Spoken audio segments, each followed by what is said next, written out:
Uba asas tenes soton UMLA kejirang ulakran da kebasyai da kebaongru baka yongkuli keberan hakatan ternga bat kebalama de kejingja chapen kelami kipus elektrik haki bol pulit ke asam kadai kesinong kebaha pami kalaya bat ubulapin paru ya kejingsokia halor ke keberaja hakati kesinong.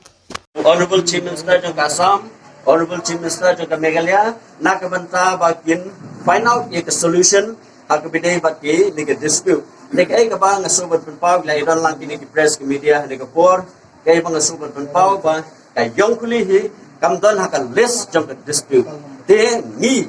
kom ki nong mikmat kom MLA MDC ba ki nong mikmat jagari boy di Borokwe jagari boy district boy constituency bo perper ngiru ngidon ya ban yang lang nam ta ki ba namar bangi te bakani kamdon dispute. Dengan kuat ban create su kinu dispute haka jala haka haki border areas ke badan haki jungi hindai ni de kan find out ni kuat ba sarkar kan find out a solution nak banta kumno ba inyo aban ye ya ka jingsisha bagi ba haki ni gedong haka thain ki sa haki border kin imsuk kinum don haki no ki jingsa pensiet penting lain ba kinum don haki no jingsa penwet lagi weipat ki badai nak weipat ke jala kata ketika jika part nak kalian juga pada kermenskam bahasa nika high level talk kata kerjanya penbaik mending cuk tang kerjanya keren banyak penbaik kabangang ngala keren ni honorable chief minister nak kermenskam ba lada kilong ban sim ya ka rai ban wan the site inspection ban verify ya ka jaga kalong ke ban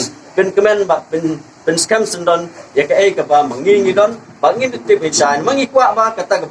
border friendly baong kajingnya imsuk imsan hakani ki border areas kibana Meghalaya kibana Assam kini imsuk imsan ngimkwa bandon kanu kanu kajingnya kaja